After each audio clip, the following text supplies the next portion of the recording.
the ability to thrive in the community. Foolery was new to me, nigga, I'm just doing me. I will never internet beef for opportunity, that's foolery. Photoshop cities in your backdrops. Keep thinking that you fly, nigga.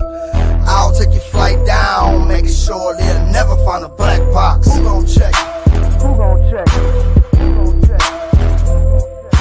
Who gon' check? Who gon' check? Who gon' check?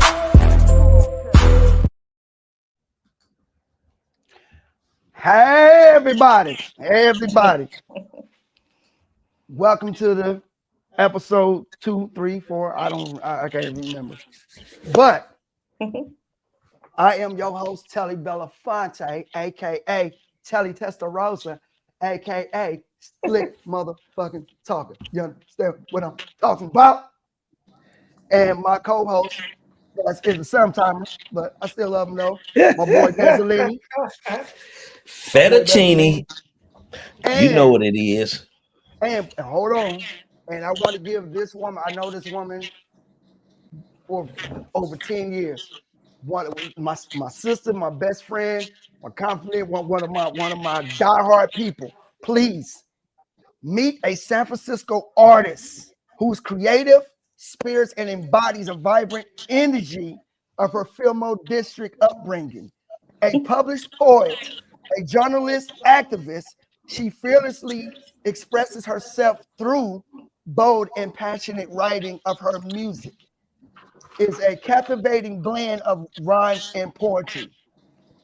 A kaleidoscope of style reflecting her multifaceted personality. Tough and tender at the same time. And raw, yet refined. She paints vivid pictures and with words, using beats on other canvases for her unique artistry. Please give it up and prepare to be captivated by Bella Trice. Woo! Yeah, give it up. Give it up. Give it up. You feel me? Give it up, give it up, give it up, give it up, give it up, give it up, give it up, give it up, give it up, give it up. How you doing, sis? How you doing? How you feeling tonight?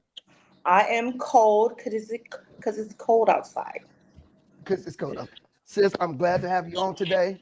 This is a special moment for me. And that Negro too, whatever. But this has been a long time waiting interview. And this is a chance for people to get to know who Bella Trice is as a person, as an activist, as an artist, as a poet, as a publisher. You got 2 books out already. You already been on tour. I mean, you've been on countless channels, interviews, and you just been doing your thing. And I just want to say I'm so proud of you. I am so proud of you, sis. You keep doing your thing because you deserve every good thing that's coming to you. I swear to God, you deserve it. I respect you. I honor you. I look up to you. You are inspirational to me and probably every young lady out there. And I just want to say I love you to death. I appreciate you. I love you too, Telito. I appreciate you. So without further ado, let's go ahead and get this started. Now, what I want to know, or what the people want to know, how do your personal experience and background influence the themes and emotions you explore in your artwork? That's a good question. All my writing and everything are personal experiences, all real life. So it heavily influences everything that I do. I think growing up, especially, I've always been a big reader when I was a kid. I read Goosebumps and I remember that. Yeah, OG Goosebumps. And, different books. I've always been a reader, but there was something that was missing for me because I didn't feel like connected to what I was reading. So when I had the opportunity to write, it was for me to be talking to people that was like me. Yeah. Because we didn't have a lot of urban books back then. So no. Yeah, I know exactly what you're talking about. Yeah. Yeah, so I think it's important for us to be able to share our personal stories because I think oftentimes we feel like we're alone in this world, and really, we're really not. There's a lot of people who have had very similar experiences, similar feelings, and I think it's important for us to, put our stories out there so that other people will be able to identify or maybe even learn something and navigate Yeah. Right. life, better. I agree. I agree. And sometimes we need inspiration from other things and other people. And for us as African Americans, can read a book like that, Goosebumps, or just any type of children book or whatever, and to where we can look at it and be like, you know what? I wonder if I can do that. Because they relate these fairy Right. tales. Why can't I tell my point of view of what I've been through and try to relate to somebody that's just like me? You know what I'm saying? Or just, or just like they come from your background. You know what I'm saying? To give us something to read. You know what I'm saying? Like they gave all something for the rich kids to read and for them to learn from and their point of view. We had a point to why how come we can do that? You know what I'm saying? So I'm glad that's definitely good. And like I said, I'm very influenced by your book. That's oh man, it's So, definitely very very relatable. And I think, and at the end, I'm gonna have you give out all your information. How can they get the book, whatever? Because you need to go out and get but that in what's your the life. name of the book? I got it right here. It's The Poet's Promise to Be Dope, Volume 2. Oh, okay. Okay. Okay. Yeah, I like And that. please go get that. She's been on tour for that book and everything. Right. And But I'm you know, still How going through long my has it been out? Instagram. It's been what? How long has it been, Telly? Like almost a year? yep, yep, Has it been yeah, a year? fully out, Oh, okay. Oh, fully that's Yeah. out. But good. Congratulations. Thank That's you. your first But book? no, well, no, I that's her published a second book. book. No, it's my third book. Oh, third Um, book. Okay, I'm Oh, sorry. so yeah, it's my third book. The first book I published was Disconnected when I was like 18, 19. and who's your publisher? Oh, Poor Magazine. It's a nonprofit organization, community led. They're my folks. Like I love to fuck about a Poor Magazine. Everybody should go check them out. They do a lot of amazing work in the community. Like they real revolutionaries. Well, we're real revolutionaries, Yeah, yeah. and it gives access to people who generally aren't heard in the media. Like there's a radio station, journalism. Like I remember I published my first article with them about voting in the Black community, and then Okay. in that article was published also in the Bayview, the national Black newspaper. So they've been like the key component. Where are they based out of? It was in San Francisco, then they moved to East Oakland, so it's right there on Okay, so it's right in the town. MacArthur. So it's right on MacArthur by the, what is it called? I don't know why I'm nervous. It is by Don't be the, nervous. I know.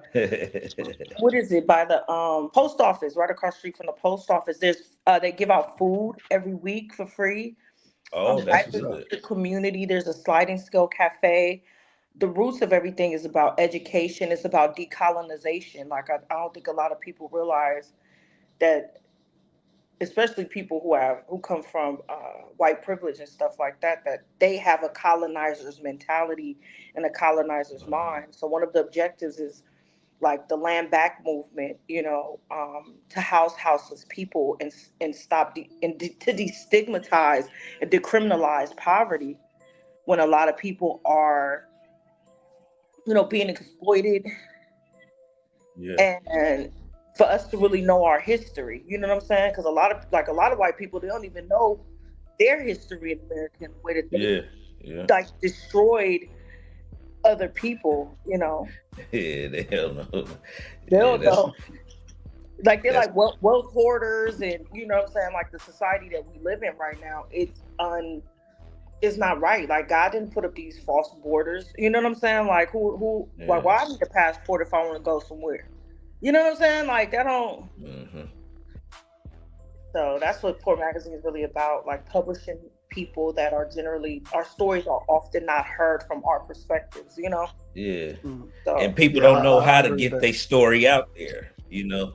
That's right. why the question, where are they based at, so people can learn and research, and you know, because a lot of people lose out on the opportunity or a chance because they feel it's not attainable.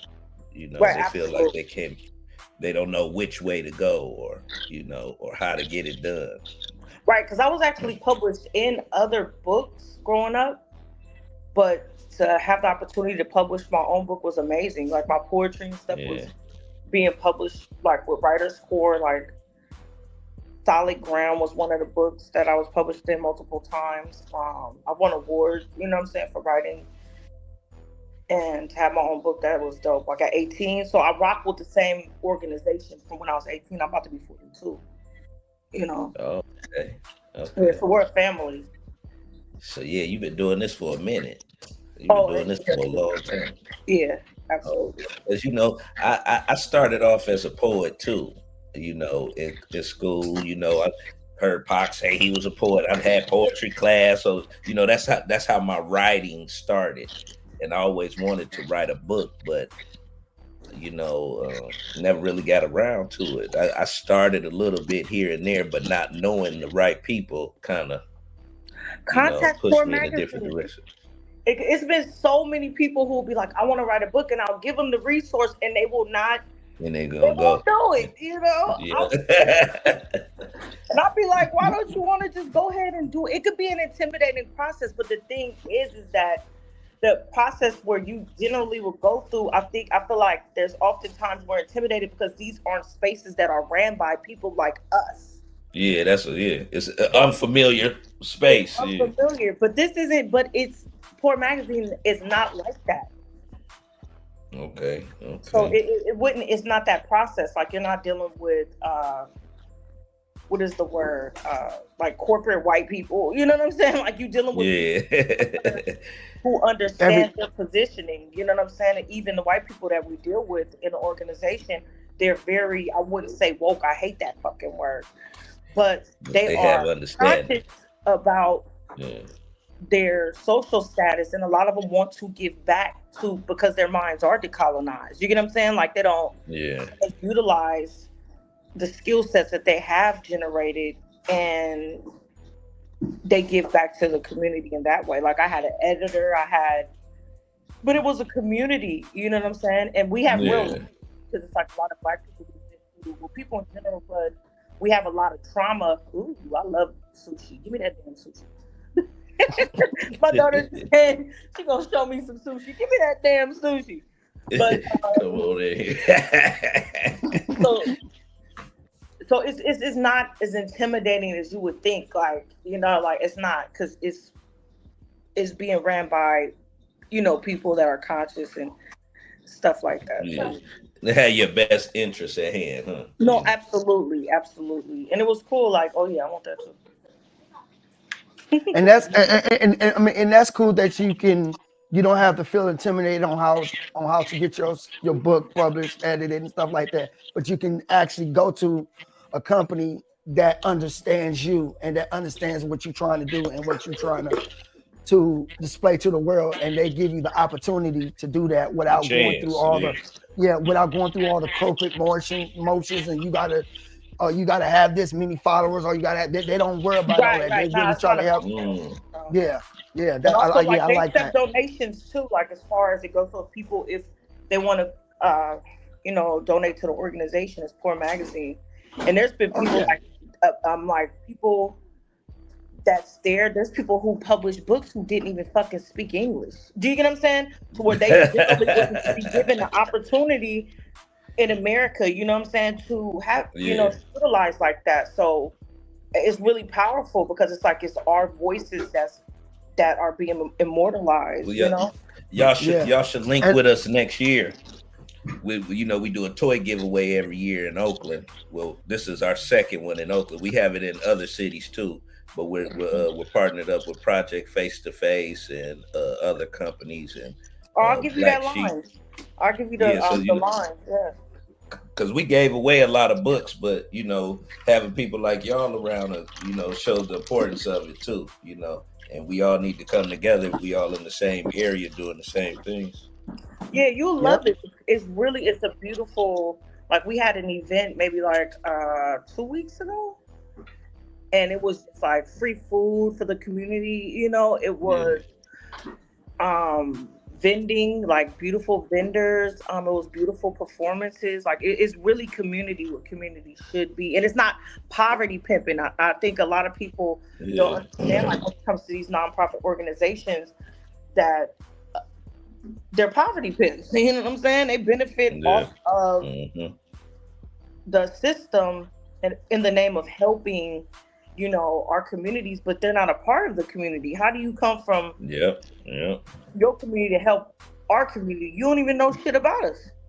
It ain't no how you gonna tell us what we need? You don't know nothing about us. Why can't we have the power to get what we need for ourselves and not be regulated by you? So this organization also no government grants, none of that. You know what I'm saying? Everything is all the money that's being raised and stuff like that is coming from other people, you know, not and they actually house people also. Like if you think about it, there was just one house there. They built from the ground up, I think like 5 or 6 nice ass places on the property and housed homeless people. Wow.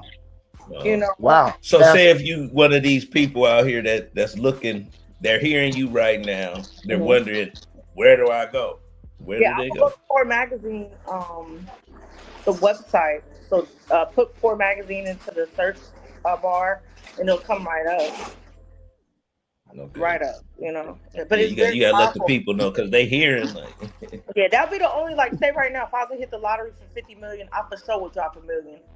You feel me? Just on Poor Magazine, because it's a beautiful thing, like especially with like our housing insecurities, these just certain things. Like they have something like we was published in a book, How Not to Call the Police, you know, because a lot of our problems, we could do a lot of self-policing, you know. Yeah. And sometimes when they get involved, they just make the problems worse. I remember when I was going through domestic violence, I had one of them motherfuckers tell me, the police was like, oh, well, why? You need to leave him. Duh, bitch, that's why you here. I keep calling you, motherfucker. What the fuck do you mean I need to leave him alone? He needs to leave me alone, motherfucker. What the fuck you think I'm calling? Get him out my damn house. God. You feel me? Oh. Out of pocket, they be making shit worse. The police. I remember one time. This some fucked up funny shit though. I remember I wrote about this before. I remember one time my uncle, he was a bitch beat motherfucker. So I remember I walked in the bar.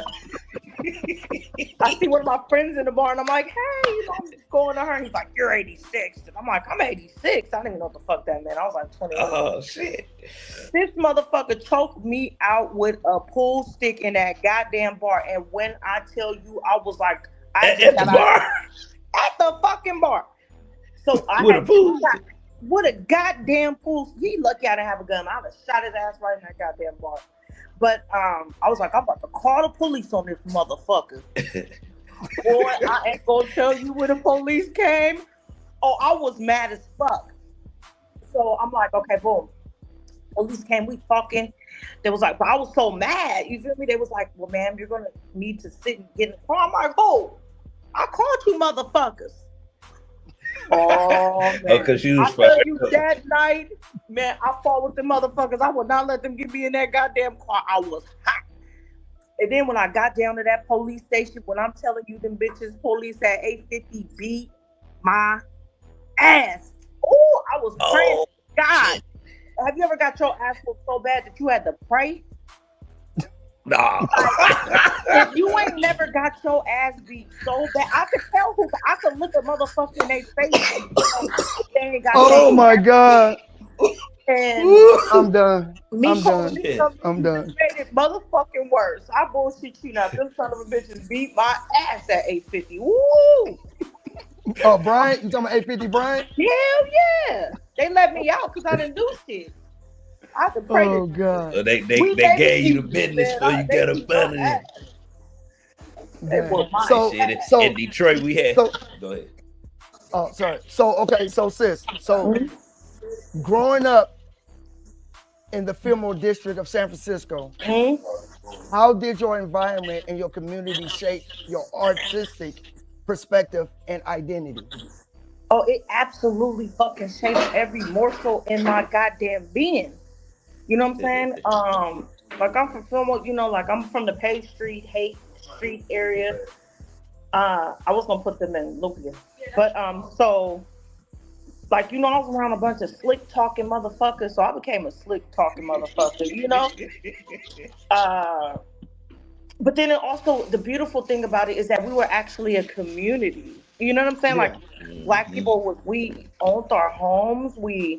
Our parents grew up together, so I've seen a lot of love. Like the niggas I grew up with now, them like my real family. And a lot, you know, we have been heavily affected by the crack epidemic. yeah, So for me, it shaped me a lot because I seen, you gotta think when we was growing up, you know, we be drinking and smoking and shit, smoking weed.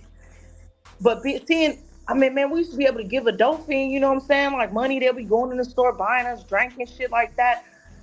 It was like the worst social status that you could have was being a dope fiend. So for me, I ain't Yeah. popping pill. I ain't never snorting no coke. I've never done a motherfucking drug for one because of the things, how bad I see people transform. And I've seen so many elders raising the kids. It'll be hella motherfucking kids. So we was all outside. We was like little adults, you know? Mm-hmm. So I feel like I didn't have that. Like when I be hearing kids now, or just people in general who have parents and shit like that, I'll be like, God damn, I didn't have that. Like after, well, I was 8 years old when my mom got killed, and I was being raised by two of my grandmothers, and my uncles was there and stuff like that. But it was like everybody had that goddamn story to at some extent or another. Either their dad was in jail, their parents was on dope, and they was being raised by their grandmothers and stuff like that. So them was so, for one, it gave me a lot of trust to people because it was like if I be outside and somebody try to do something to me, I'm telling my niggas and they gonna beat your ass like straight up. So there Yes, was sir. a different. Fuck up. So there was a difference. It was like we really had community and we really loved each other. But then too, it's like we didn't have the. I would say that we had to protect ourselves in different ways. That hell yeah affects the way I am. You know, yeah. And Mhm. and and and, everywhere. and, and we just heard you mention that you lost your mother, right? Mm-hmm. So just want to ask this, and this only answer this if you're comfortable So you know. sharing.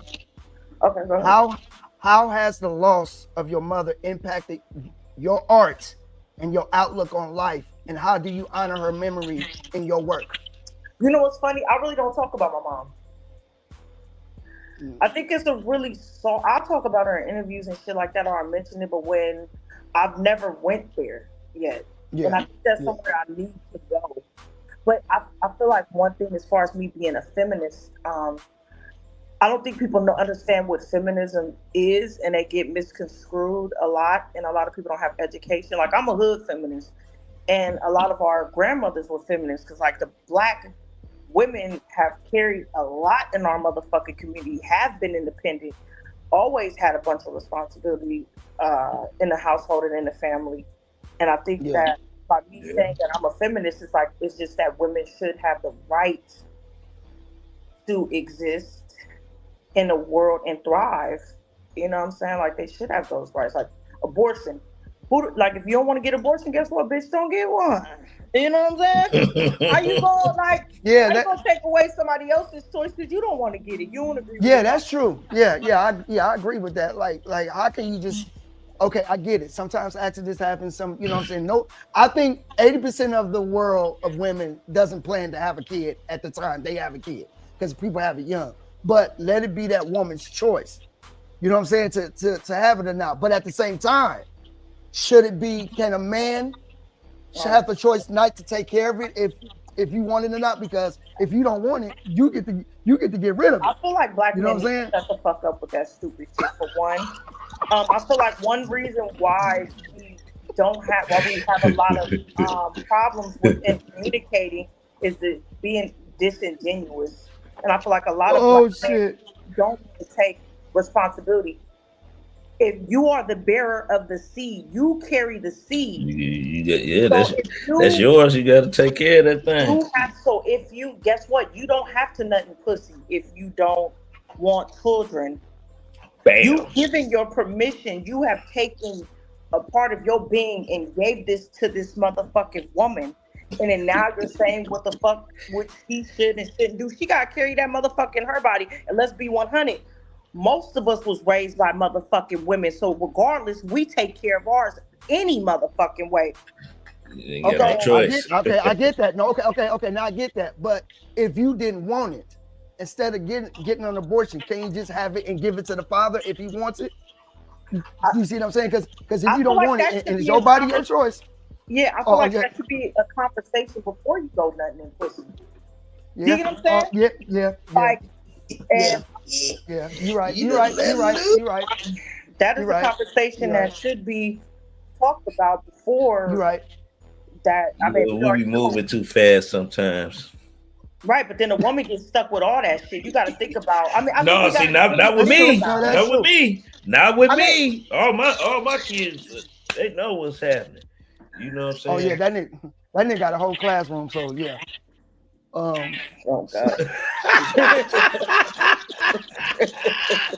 You heard me. Okay, so look. So we're gonna have a whole school. I want to get to one more question before we get to one of your songs. Mm-hmm. In your opinion, what role does art play in your advocating of social change, and how do you see your work contributing to the dialogue, to that dialogue? I think it depends on what I would say. My writing does. My rapping and shit, I don't really think that I haven't been there with as a rapper, you know. No, I haven't. I'm talking about sticking my finger in the nigga ass and all type of crazy shit. We will play that song. But that's a different story. But go ahead. That's a good question. How does it? That's a good ass question. I'm about to think about that. You want to think about that? Okay.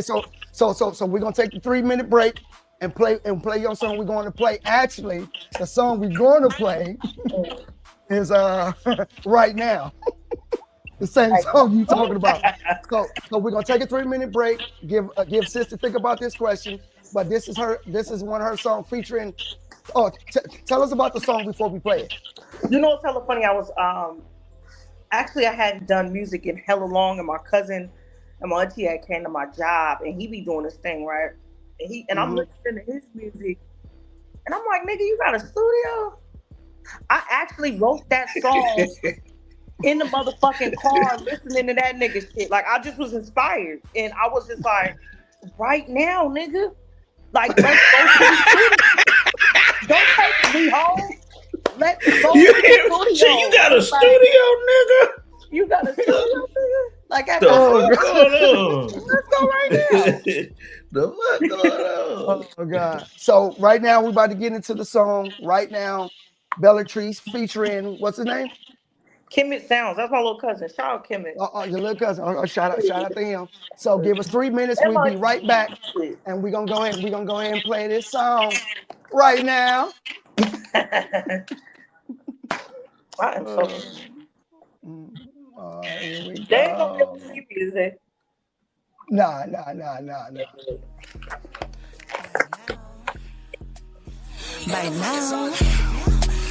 Right now. See, baby, I've been going through depression, need some head right now. I've been drinking too much, so I can't bust right now. Bubble bath, sugar straw roll in the tub right now. Tongue kissing like what right now? We can't pretend like we in love right now.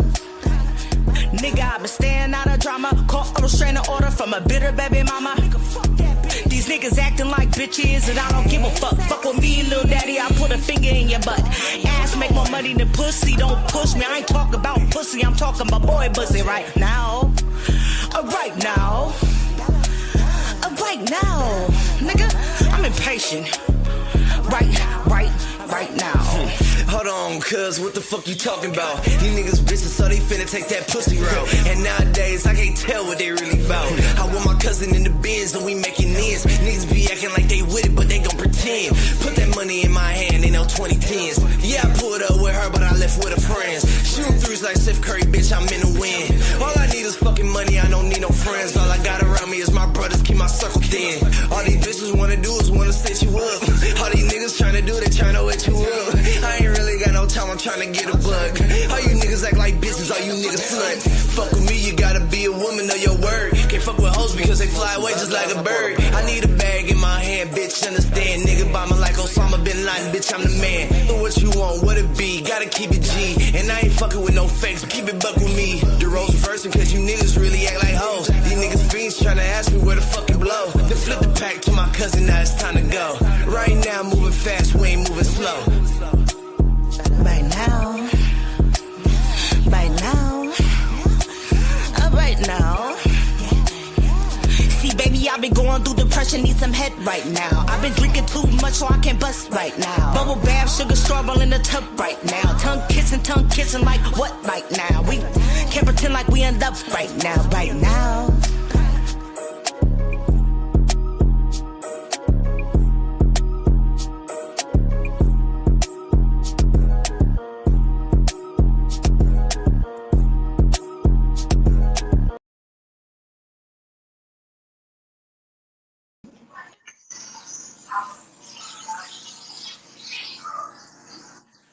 Motherfucker talking crazy. Talking crazy. You on that motherfucker talking crazy, man. Shit. Wells looking around with the pussy. Okay. So, You know what? That's because it's like. Hey, that shit was funny though. You had me rolling. Yeah, you was on that coming. Because like you know what? I think when it comes to prostitution and stuff like that, like people don't be being honest. It's like men do sell ass, and they make more money than bitches. So it's like, well, they're women. They're women. Don't call them a man. Well, I'm not talking about the trans community. You got gay for pay, all type of shit. Oh, it's another. It's another set. Hold on. To other, are you talking about to other men or women? Men. Ass do make more money than pussy. If you was a fucking hooker, ass is gonna cost more money. Elizabeth. Oh, It's the oh my God. Oh man. Elizabeth. It's the big one. Damn, that's hella funny. That's hella funny. That's hella. Hey, see, this is the reason why I love you, brother, because you have no filter, but you classy at the same time.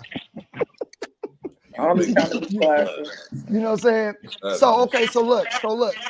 So if you was you able to think about that question, or I did. Or you want to move?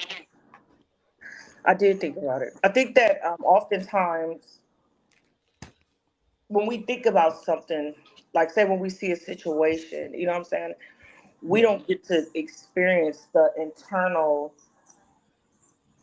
like to see somebody else navigate the shit. Like say, for example, domestic violence. You know what I'm saying?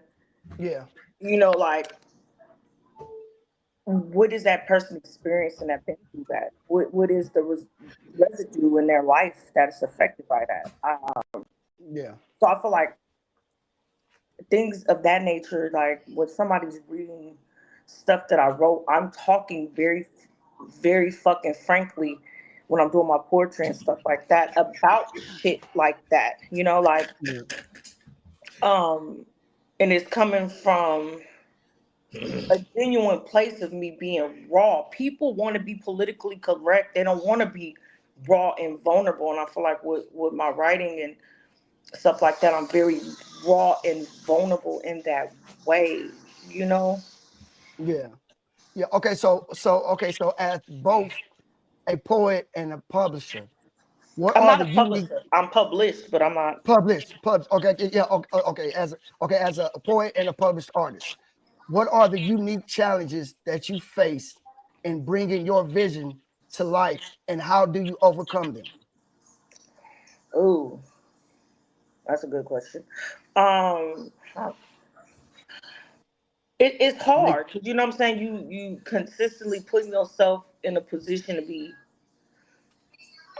judged. You know what I'm saying? So I feel like one of the challenges is is staying true to who you are and not giving a fuck genuinely about other motherfucking people and what the fuck they gotta say. Like, there's a level of vulnerability that you have to love yourself harder when you're an artist and you putting yourself out there, especially now. It's like every time you touch a stage, these motherfuckers got you got like you didn't before when I was doing it, you know, it was one cameraman. Now it's fucking 50 of the motherfuckers. You get what I'm saying? Exactly. Everybody in the building got a goddamn camera. Exactly. Everybody. Exactly. But you gotta but you know what's crazy? You know what's crazy? I was just saying this the other day.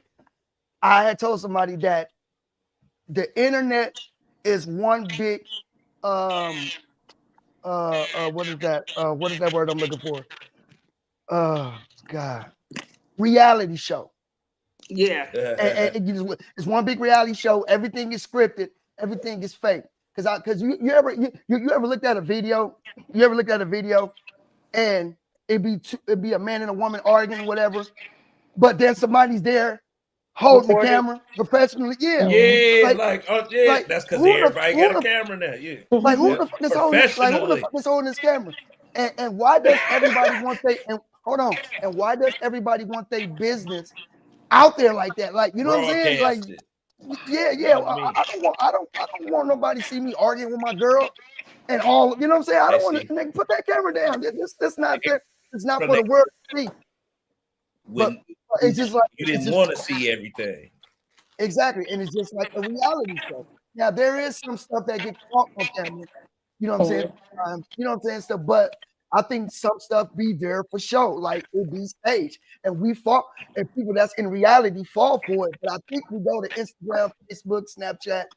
We go there to escape from reality because we don't know how to escape in our own world from, you know what I'm saying, to make it better. So that's what we use. But people like Bella and me and you, Baz, we go to our music to escape from, you know, or try to, you know, exactly. Yeah, we don't go to social media. And I feel that a lot of people go to social media to see other people's downfalls so they can feel better about themselves.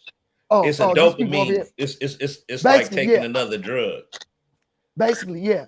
It's like taking another drug. It's like, but I think it's exposing something about ourselves as far as a collective society. It's like we have lost our motherfucking humanity. Like when they just watch that woman burn, you're recording it, motherfucker. Are you seeing that? I seen that. You seen that? I seen the end. I thought it was a joke or something. I was, I thought it was like, too. Y'all just standing there. Ain't nobody trying to stand in there, but you they ain't trying to patter. You recording? You're not calling the police, the ambulance. I mean, they could have patted that fire out of that woman. It's like, wait, y'all fuck niggas watch somebody set her the fuck on fire, this fucking bitch. Like, where is the real? So that really happened? I just seen the end of the clip. I just seen the end of the clip. I thought it was. I thought it was. She died. She died. So that was really a lady because I seen her burning. I just seen her so burning. She was just standing there. But hold on, but this is what I was taught. I was taught that. No, not that. I'm sorry. But when you stop, drop, and roll, as they tell you in school. Hold on. Yeah, hold on. I think hold on. I was taught that we also gotta find out the whole information. Because just because we didn't see nobody call doesn't mean we didn't see nobody call. But at that moment, we didn't see nobody help. We didn't see nobody help. You know what I'm saying? You're supposed to be trying to help versus just record somebody burning up. Like find something or fucking something. But the thing about it, they got them fire extinguishers over there too. Yeah, but how can you allow that to happen? Like in fights, like just fights. Like when you see fights, people is not trying to help them. You know what I'm saying? It could be 3-on-1, 2-on-1, and you just filming. Like just because you want likes and you want follows, you want to put somebody else to stress on blast. You know what I'm saying? You want to post it. And you don't care about that person being beat up, can be killed, anything. And it's like we don't have no compassion on this. You know what I'm saying? Some of the people in this generation, not all, because I know people gonna be in the comments in my ass. Everybody ain't like that, but A lot of people in Yeah, this the majority. majority of people in this generation, yeah, a percentage. Let's say that a percentage in the generation don't have compassion, don't have fear no more. They don't have loyalty. They don't have respect. They don't have none of that. None of that He said at none of all. that. Did you just see the tape? Did you see the video with the little girl in the grocery store having a tantrum, throwing and breaking stuff? Like, Oh, No. I seen yeah, that. I seen you that. seen that? She You needed know what her I'm saying? little ass. I'd have spanked Exactly. that ass. And you I would have see, been on film spanking ass. exactly. And people Straight was up. trying And to stop you her. know what? Out of the motherfucker with the camera, I've had that happen to me. Not well, I remember it was this guy, and I was at that McDonald's on E1 Fall, whatever. I was getting me a coffee. And it was this big ass black guy. He was bigger than a motherfucker. And he was just bitch this and bitch that and being hella disrespectful to me. And I said, "Sir, are you talking to me?" And he was like, "Bitch this and bitch that." I said, "Sir, long as you keep your motherfucking hands to yourself." I'm like, "Sir, I will fuck you up, sir." And we start arguing or whatever, and this other dude whips out his camera. And the thing is, at the time, I had these electrifying brass knuckles, to where it's like when you hit somebody, it zapped their ass too. It had what's some things called, like, it was like spikes on that motherfucker. It was fucked up. I could have probably went to jail for them bitches. And when that dude, see, I already had the motherfuckers on. And so when dude was with another, he was a younger black guy. He was around my age. And when he started recording, I damn near shocked his ass. I'm like, "Get that motherfucking camera out of my motherfucking face. What the fuck is wrong with you? Why you didn't, here I am, a black woman, this big ass nigga sitting up here being disrespectful to me and shit like that and causing a threat. You didn't think to maybe be like, hey, bro, leave her alone. You thinking to record it, nigga? What kind of motherfucker is you? I'm a mother. I'm a whole bunch of other shit. Fuck you mean, nigga? You ain't gonna exploit me, put me on live, nigga? Fuck you." Yeah, and see, and another thing they don't understand is that when other young boys or young men see that, they gonna think it's okay to disrespect a woman. Right. Yeah, to do this. Yeah, you know what I'm saying? Oh, I seen it on TikTok. I seen it on this. So, bitch, you know what I'm saying? Like Right. what the fuck? Nigga, who raised you? Hey, look, Who I ain't raised even gonna. That's why I stay away from confrontation right now, because I got a bad temper, and you never know when your ass is being recorded. We don't never have know no when your ass is privacy being recorded. either. No, we don't. We So don't you have gotta be we don't have cool. no So privacy. that's why I stay away from certain shit, and I try to Just stay out of imagine. shit. Oh, Ring cameras. It's like, how Oh many yeah, them times a ring day cameras took that shit. how many times a day are you on film and you don't even know? let me tell you something. Where I stay, That's by the why time I by the just time I assume leave out I'm my door, on camera. hold on. By the time I leave out the door and go downstairs, I done been filmed by 5 units, plus the apartments. They got they have a camera on the end of the thing and by the garbage can. But not including those 2 cameras. I've been filmed 5 times by the time I make it downstairs to my car. Because everybody in my units, including me, I have a ring camera. But it's sad that we have to do like that, have to be like that to have, you know what I'm saying? It's good to have it, to have your proof. If anything go down. But just randomly, just to be filmed, like come on, just Well, let me have it was cool till they made that little website to where you could see everything. It's different if you just got it and the company got it. But they got that website. Oh yeah. Wait, So That's for got Antioch, website? right? It's for Antioch, I think. The ring. It ain't Yeah. just there. Oh yeah. Oh yeah, But I'm talking about the ring yeah. itself. That's a whole nother situation. But I'm just talking about the ring itself. They got that see shit. Like, you know what I'm saying? So like every day you look up, you seeing something on the ring. Oh yeah, every time. Every time. Now, Okay, now I want to ask you, Here it goes. what do you feel about? And this right here is gonna be straightforward. How do you feel about men and women and relationships in 2024? Let's see. Look at here. It's No, over. I want. No, it's not over. No, I want because me and my sister, because we No, be having talks like 2024 this is like over. all the time. 2024. What about I know that. 2025? I know What's that. 2024? No, I know that. But me and her be talking late night a lot. You know what I'm saying? And we be having deep conversations about this, about you know what I'm saying, how relationships became to be. So, how do you feel? You know, that become men and women in relationships today, and how do you handle your relationship if you're in one? I feel that most people don't realize how fucking sexist and misogynistic that they are. For one, I feel like a lot of every fucking woman I know had a traumatic pregnancy. Yeah, I'm looking at I the agree. birth rates dropping, and I feel like we don't live in a culture that are putting women in their proper place and respecting pregnancy. It's like, damn, your whole body. Like, I think people have disconnected from their love of life by the like women don't want to have babies because it's not motherfucking desirable. Like, you know what I do when I look at those like videos of niggas talking and stuff like that, and I read the comments, I send it to my daughter. And I said, this is how motherfuckers think. Protect your womb, protect your heart, protect your spirit. You think about it, like women, we are struggling as parents. Like I said, every fucking woman I know has had a traumatic pregnancy, cheating. And I think that a lot of people don't understand, like, one thing that comes with promiscuity is disease. Yeah. Uh, they said that black women are dying. We're dying. The number one way black women are dying during pregnancy is because we're being murdered by black men. Then we're Elaborate on that. What you mean? Hold on. Elaborate What you on that. mean?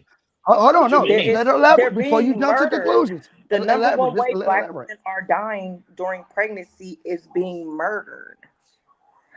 Like, Um, like, what else? We're dying in the hospitals. We're having traumatic experiences. So we're fighting with our jobs. They don't want to employ single mothers like that. Why would they want to employ somebody that's obligated to children that don't have the support system?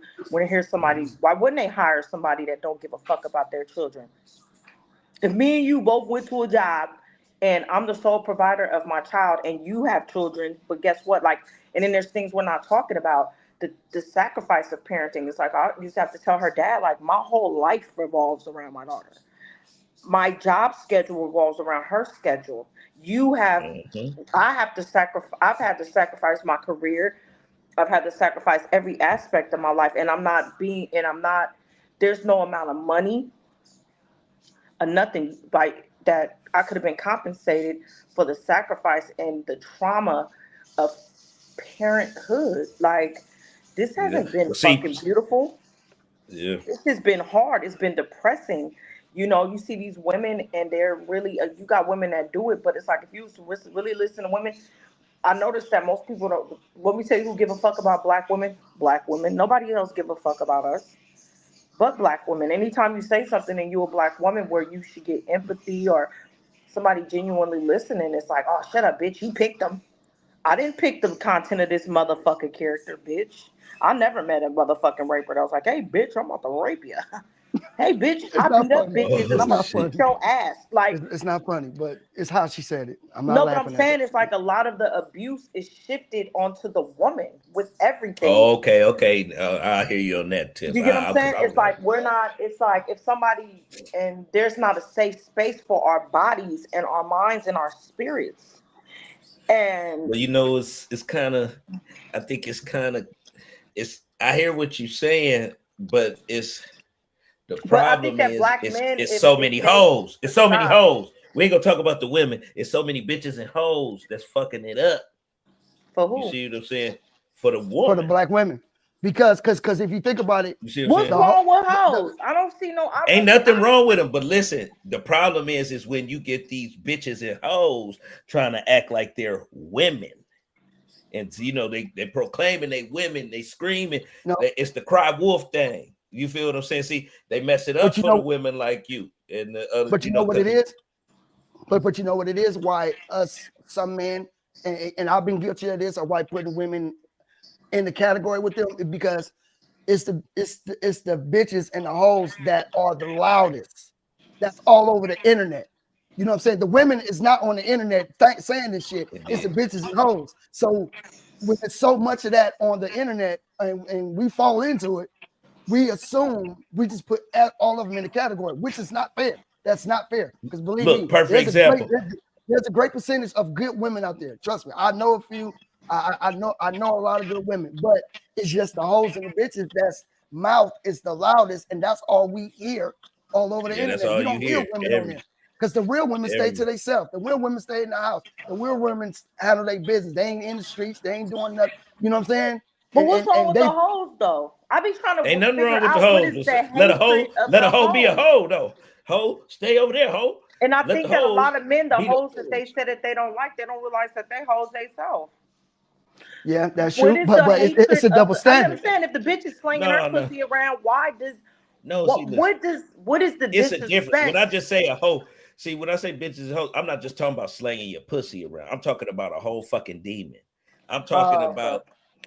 about that fucking succulus, that Jezebel spirit, where you going around trying to take a nigga down because you don't want to do what you're supposed to do. That's what the fuck I'm Yeah, talking about. yeah, I'm not talking about the yeah. The whole revolutionary Queen Latifah. No. he talking about the hoes that's say they looking for a relationship, or you know what I'm saying, or they're looking for a nigga to provide, to protect, to do all these things. They want all his resources, but you Just still stay want to be a being a hoe. hoe. You know what I'm saying? Just Yeah, be yeah. a Just stay. hoe. Yeah. Look, it's Get that not. Are you money, If talking you want to about be honey. a hoe, see? yeah, So you talking deceive. about There like you All go. some that, but it's people? all in There you one. go. Yeah. But I it just go on don't both know. I sides don't because mind. niggas do the same They I thing. don't care about destroying. hoes. I just wonder why Okay, everybody just mad stay at us. over But there. it seems like they worship them bitches. I swear it's like it's this weird thing. I feel like with It no, men where it they're like, that's the thing. Look, that's what the media, everything is revolved. Perfect example. Kamala Harris campaign. She didn't go get a Maya Angelou. She went and got Glow. I like Glow. She went and get, but Yeah, come on, yeah. We like it. but Yeah. look at the message that I like her too. I'd love for her to come in here right now. But what I'm saying is that's not what we're trying to promote to the kids. Okay. You feel what I'm Exactly. saying? No, Exactly. you know what I'm saying? We supposed to. But I didn't. don't nobody listen to nobody else but the hoes.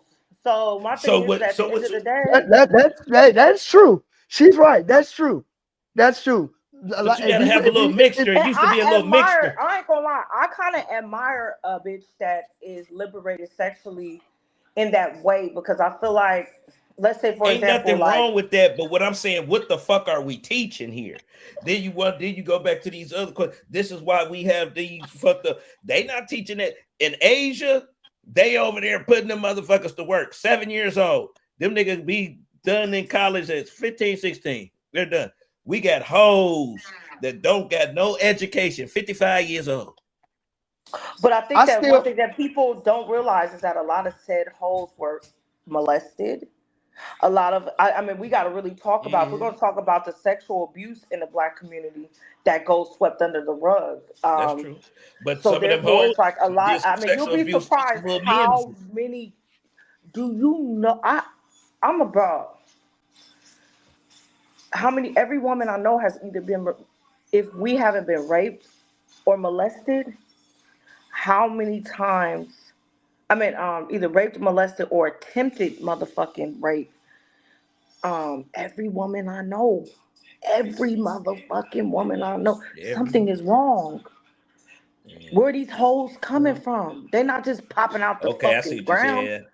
yeah, So we yeah, got to look at yeah. that. And then two, it's like, honestly, what is the incentive on being a good woman?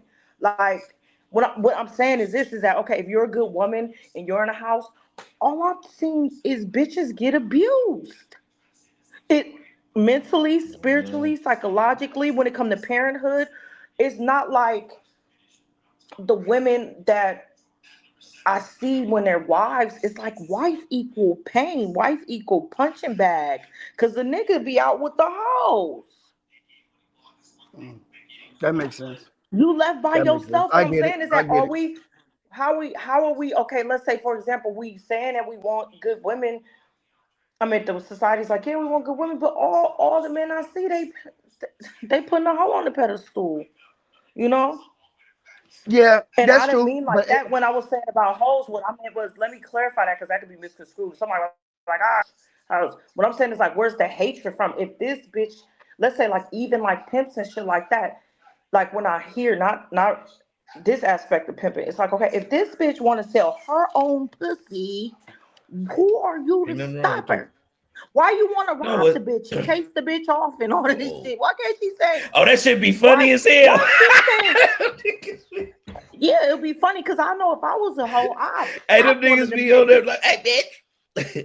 Right? Why are you harassing? But then you'll sit up there and turn around and be like, "Oh, the police hating on me," or the police harassing me and this, and that. But you doing it to women. Let that bitch sell her That should pussy be. in Hey, they be peace. serious to the and motherfucker For too. real, she why said, "Let can't her." she sell her motherfucking pussy for She said, herself, "Let but her in sell her peace? pussy in peace." Let that bitch Damn. sell Hey, we her get. pussy in peace. But see, but you know what? But you know what it is too. Sometimes that create because you mentioned sexual abuse and stuff like that. But a lot of times, us as parents don't have that type of relationship with our daughters to have them comfortable enough to talk about it with us. You know what I'm saying? Yeah. Mostly every child that I know that's grown now, that's been molested, that's been raped, that's been SA. Oh, They either told a schoolmate, a principal, Yep. or Yep. somebody, you know, there's somebody with Or no judgment because they scared. They're probably scared that their parents is going to blame them. That they, yep. you know what I'm saying? And who's the people that's doing the molesting? Stepfathers, older cousins. You you know know what I'm what? saying? I read Uncles. The You see what I'm auntie saying? a boyfriend. statistic about that. Auntie boyfriend. Yep. If when the And father isn't, that was the one thing that they said when the father is. I just read it recently. How did it go? It was like something like 100% of the time. It was something crazy. Like once the father ain't in the household, it's it bad. is bad. It's Like bad. I think It's bad. Yep. I can't remember exactly. Don't let me not say that, but it was something crazy. Like I basically mean, when you leave that household, you know what I'm saying? It's a wrap. it's always very important, and that's why I don't understand why some women don't want the father in the child's in the child's life, but you will bring a random nigga, you'll bring John and Ray around your fucking kid, a nigga who sell dope. You But your lost your baby daddy got mind. it. Yeah. But your baby daddy got a job. He's trying to be there. But you gonna bring some nigga off the street who carry guns, who got niggas after him, and y'all riding around, and you just happy to be with this nigga, but you're not thinking about your fucking kid and the environment that you're involving her in. Do you see what I'm saying? A Yeah. lot of women, the percentage of women that do that, they need to allow the father that wants to be there, let him be there. Let him be there. That's all he asking. But they All he need more asking, he's gonna be resources there for for the, men too. They need more yeah, resources for men in order to I achieve agree. that. But what I believe in I agree. mandatory DNA testing. I think that to I was stop just all saying this that. goddamn bullshit, The for nigga one, said I was just saying that. mandatory I DNA was. test for one. Like, you know how they be swabbing niggas in jail? Guess what? I feel like every baby who's born, they need to run through that goddamn system. Have you Once your hold on? DNA on file, I think that every kid should be motherfucking swabbed. But I feel like I already Hey, know that they will take advantage of that in some way. The government will do some fuckery. But no. I think they'll cut out a lot of shit. I think a lot of men do question the fraternity of their children. I think that's one big thing. I really They do. should just do it right off the Have rip. you hold on? As I Hold soon feel as on. like the they should baby do it come off the out. rip. If I was to have Have another you baby, heard? I would be like, DNA this motherfucker. Guess what? Have you heard the new law they got called paternity fraud? Yeah, no, What? yeah, Yeah, yeah. that women cannot What? women cannot just put a man on, can't get it for child support, can't get nothing until you get proof of DNA. And And if a guy found out that the baby's not his during your relationship, He can sue that she bitch. can go to jail. Sue your ass. Yep, she can be sued and go to jail. Bitch, you going to jail too. She can I be think sued that's and go to good jail. because people are abusing that shit. Like I feel like that's fucked up. But that's why I feel like mandatory DNA tests want to cut out a lot of that bullshit.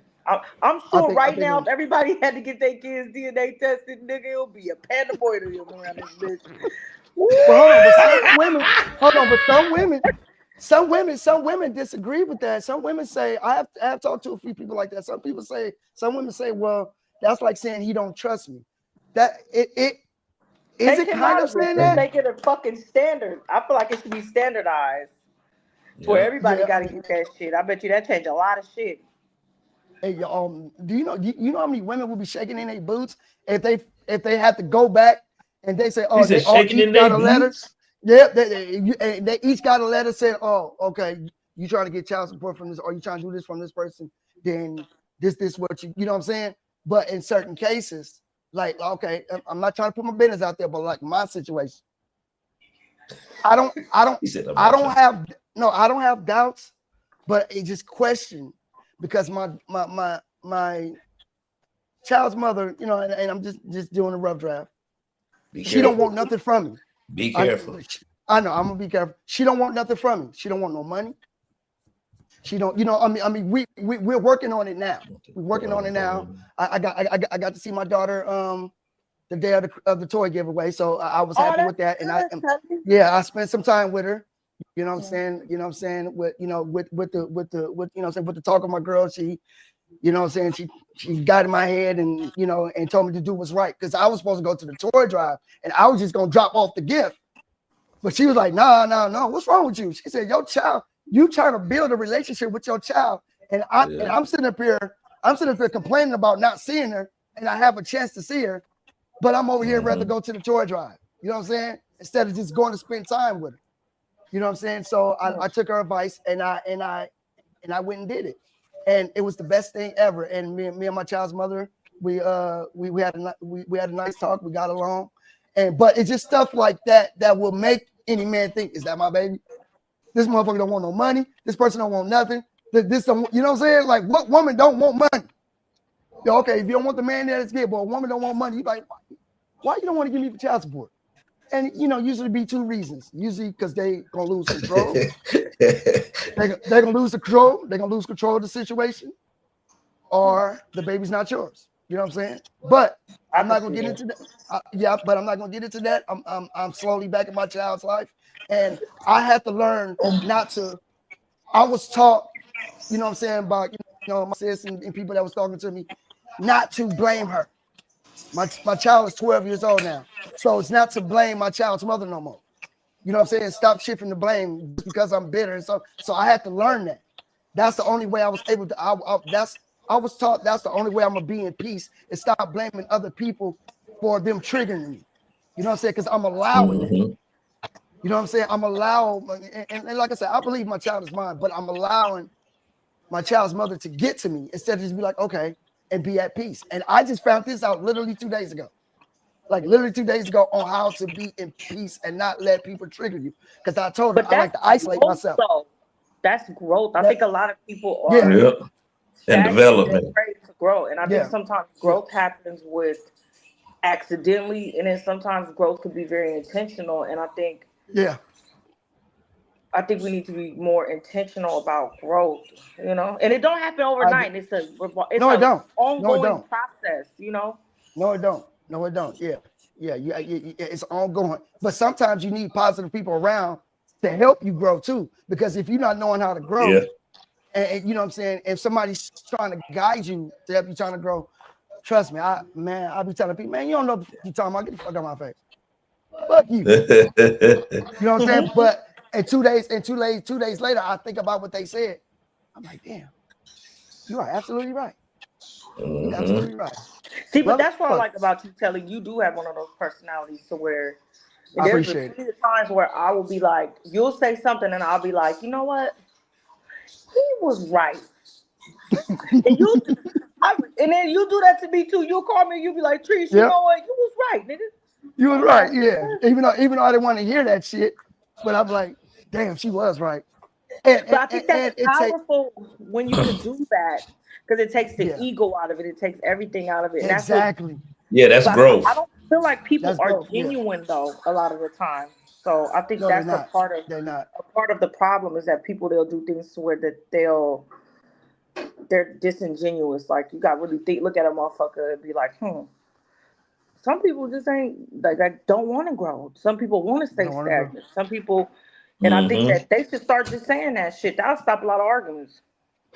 That would be. So, But see, look, they we go do that because they're put there to hold you up, to slow you down.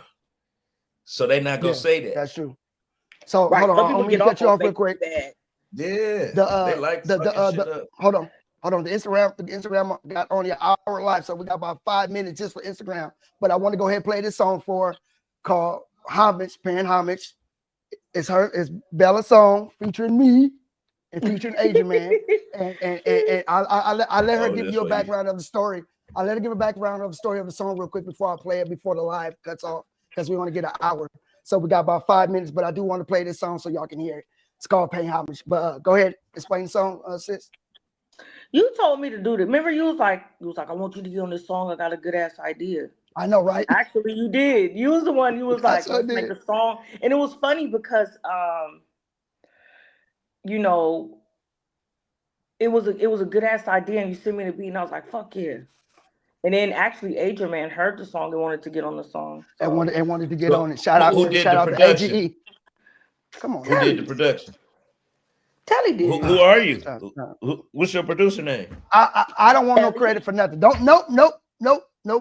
It's not about me. It's about Bella. Who did the production on the first beat? Don't worry about it. Don't worry about it. That's all a part of it. We need to know the first beat. No, on the first the first beat, I didn't do that. The first beat, I didn't do that.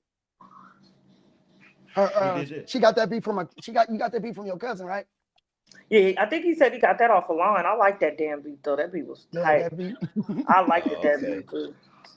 All right, so let me go ahead and play this. Pay homage, and this is how we pave the way for people. You know what I'm saying? San Quinn and all the people paved the way. Asia Man, everybody back there paved the way for us. So we want to give thanks to the people who allow us to do what we do today. You feel me? So yeah, let's go ahead and knock that one time.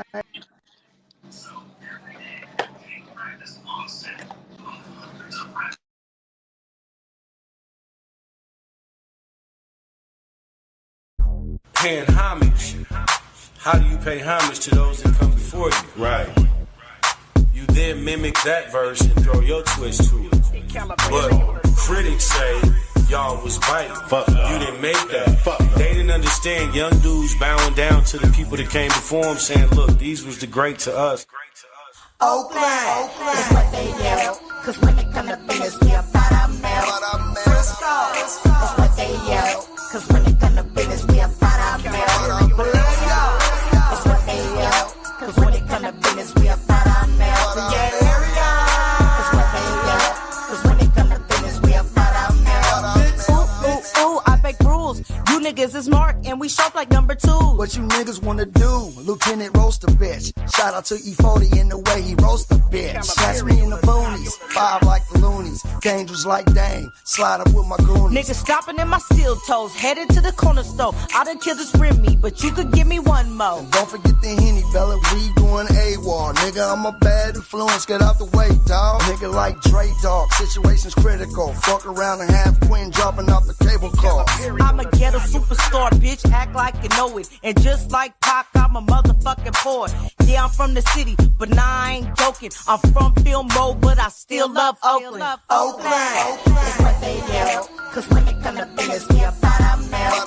Frisco, that's what they yell. Cause when it come to business, we about our mail. That's what they yell. Cause when it come to business, we about our mail. That's what they yell.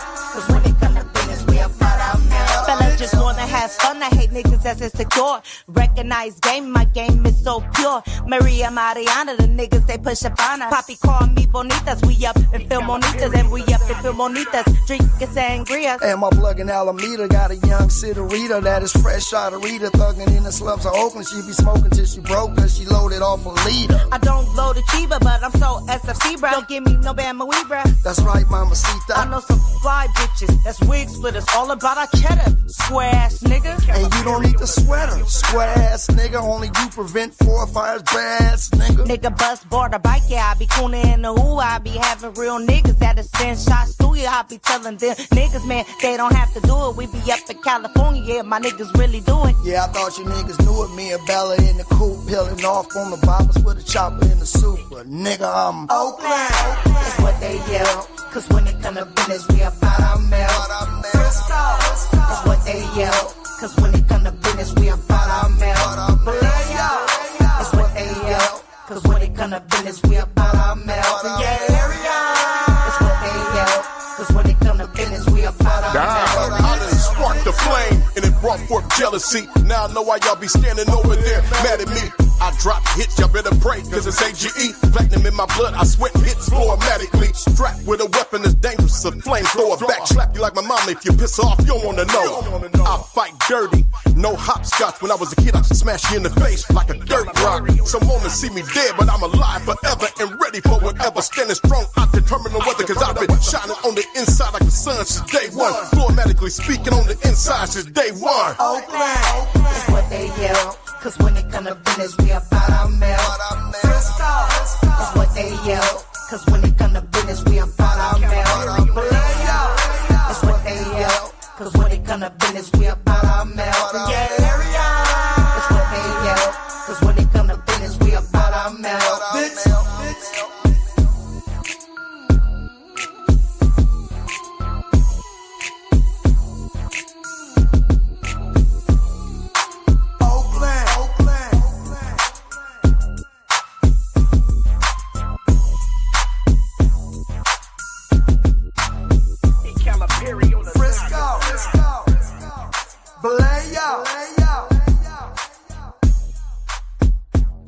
The area. Nigga, my sister hard as fuck, nigga. Then they say, Yeah, area. Hold on. You ain't. No. Hold on, I'm trying to. Leia. Come on, now. You already know. Hold on, I'm trying to unmute. Okay.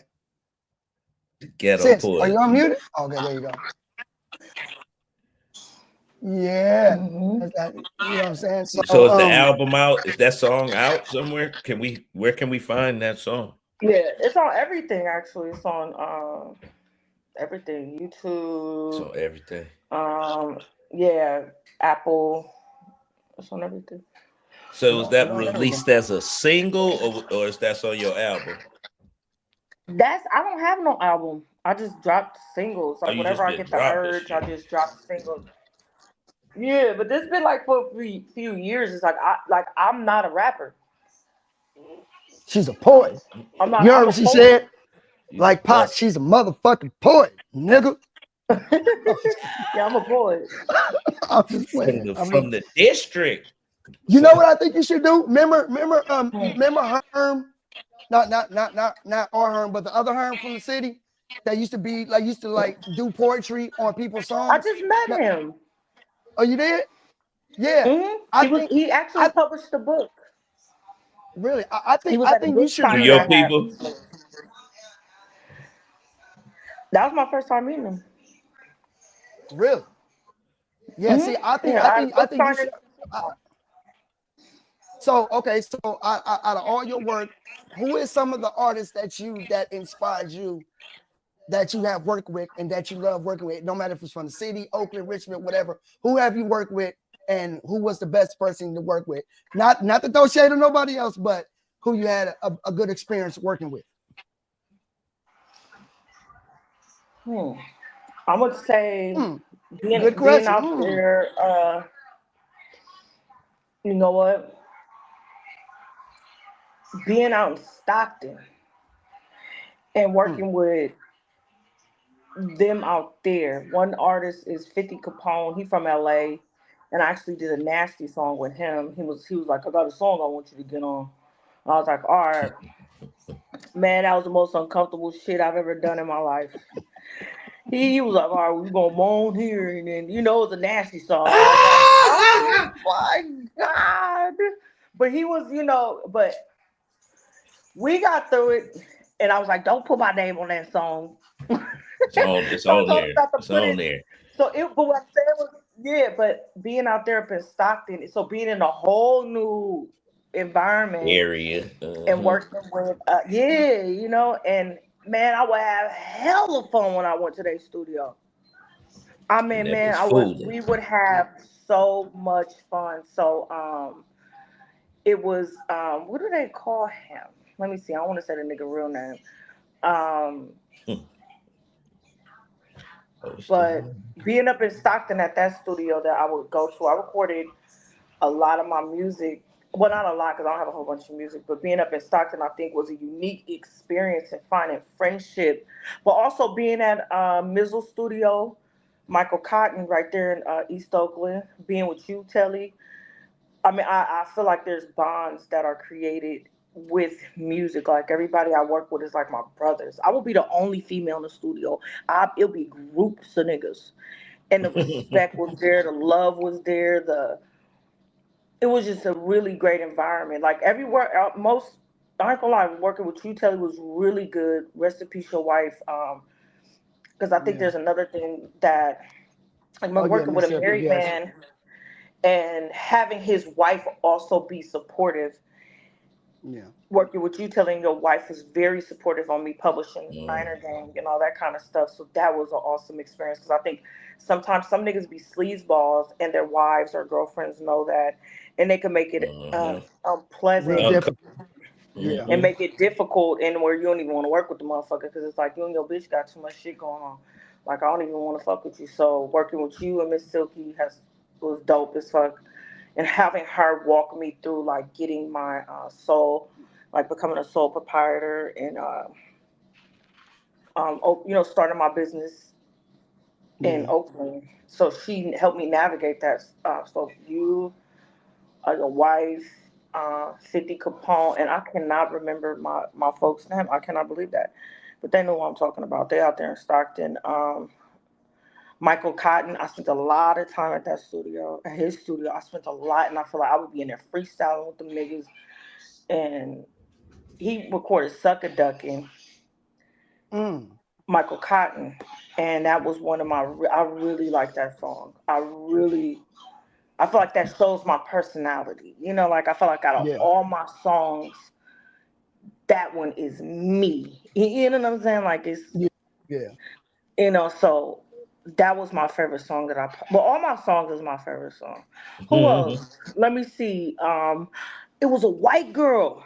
I recorded with a Ooh, bitch. oh God. Oh God. And I, when I went to the I studio, know. nah, I she know. had a tight ass studio up in Oh, what was oh, it, oh, I thought you were talking Hayward. about the other white girl. Oh, okay. I Nah, thought you were talking about the other she one. was a Okay. good ass engineer, dope ass studio. They actually found me on the internet, so the studio session was free, and I recorded "Go Figure" with her. And it was funny. I Mm. was just driving on my way, and that wasn't even in my mind. And I was playing my beats, and I was like, I like beats, those beats that make my booty drop. Go figure, nigga. And I said, nigga, I'm recording that as soon as I get there. So But you ain't I a really like rapper. working with that white girl. She was fun. So everybody different is different, but I ain't gonna lie. Like Yeah. I like the camaraderie of being in the studio with a bunch of niggas. I like drinking. Everybody smoking weed and we writing and you form these relationships with people. There's times where songs Yeah. are. I done seen niggas cry up in the studio. Because they're writing about some tough shit, and so there's a lot of emotion there. And I really feel like I feel like for a lot of black men that I'm glad that all these black men are rappers now because I feel like they're getting that shit out of their system. I feel like that's connected to their positive. Like for me, I think it's a positive outlet and it helps and it can help with mental health. And then you think about literacy and all that kind of stuff. Like I'm sure now, like how many people that can't read? Everybody texting and shit, even when they kids. You know what I'm saying? Like You got these kids that want to be rappers and shit, and they writing this shit, and you know what I'm saying? Like, I feel like for me, like the culture is just has had so many positive things, even though there is negative things, but there's definitely some positive things. Like, I bet you that motherfucker increased literacy. People performing, like I thought open, I was throwing open mics. I'm gonna start back pretty soon. And it was just like people are coming out and performing, and I've seen just so much magical shit in these, and so many talented people. Like I met what is her name? She came to two of my open mics. Alien Mad Kitty. Who's her dad? Her dad is a very popular rapper. And I remember when she was up there, I was like, no, like she got it. You feel me? Like I got excited about her. Like I like her.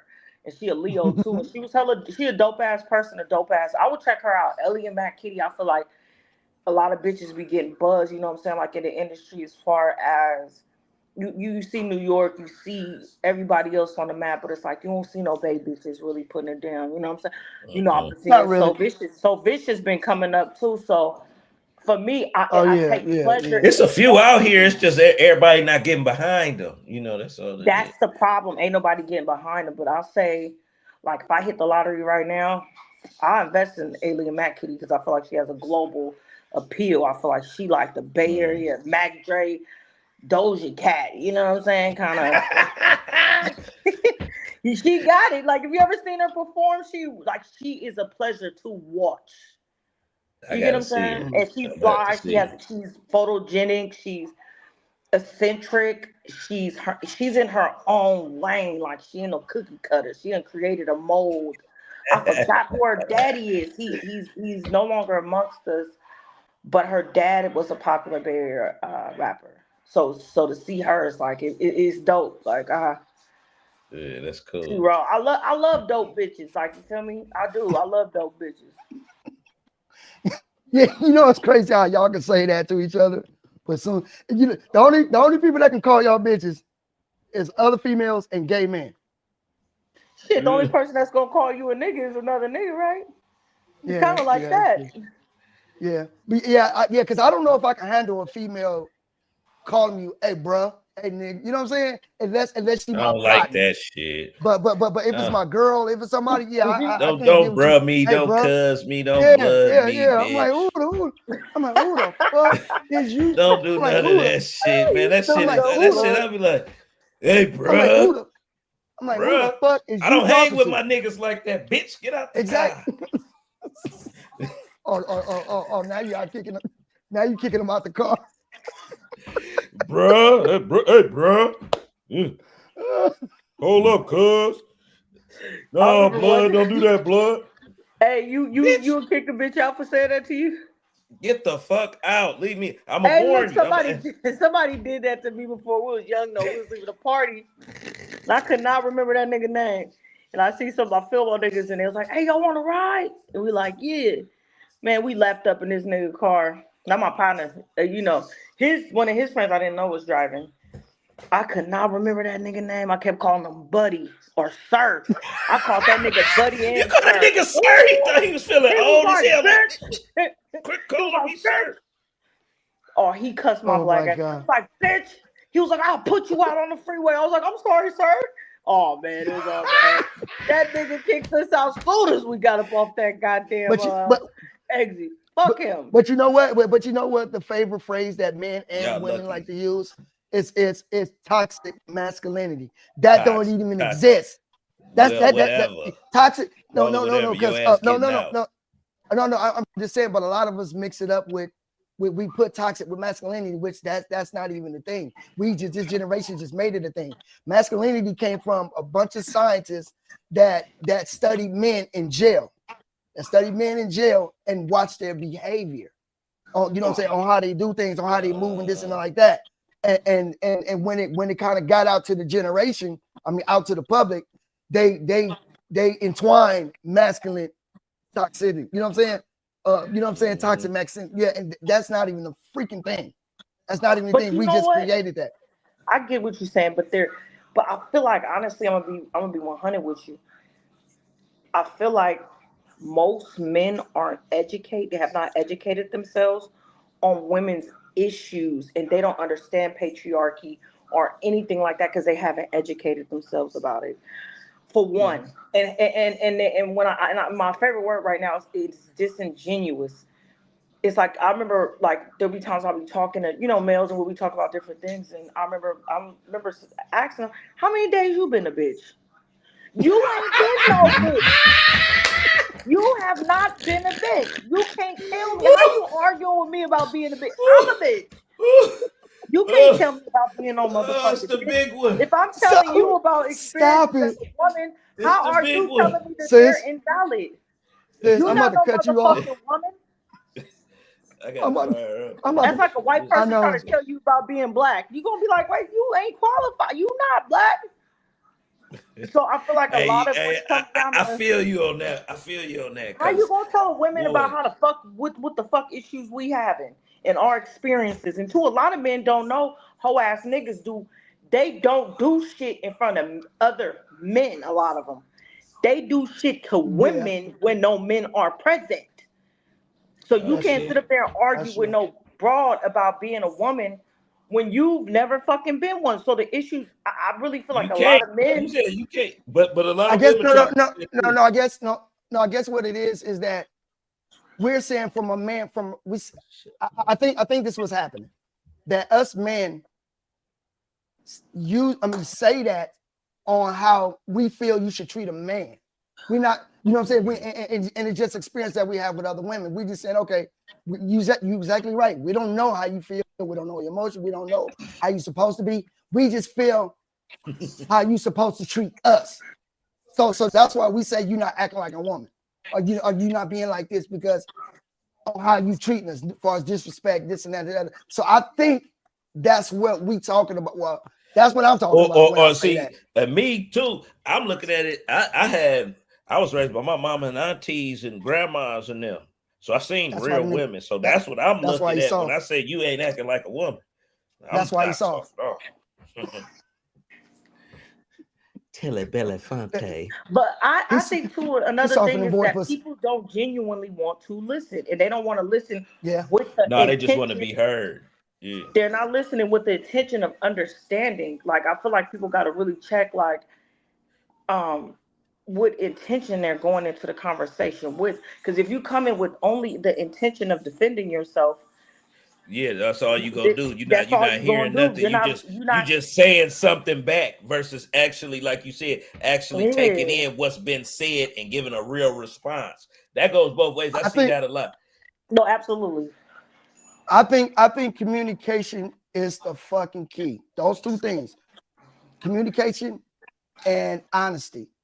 And when I say communicate, if I'm getting into it with my girl or just having a debate, my job as a man is to shut the fuck up, let her say what she got to say, so I can see where she's coming from. You know what I'm saying? I might not agree with what she say, but I need to see and understand why she feel like that. You know what I'm saying? So my job is to let her speak, let her say what she got to say. Then when it's my turn, then she got to shut the fuck up. And you know what I'm saying? And let me talk so she, That so don't she can see. happen. That part don't Listen, happen. I know, but this is the reason why shit don't work. This is the reason why shit don't work, because we don't have good communication skills.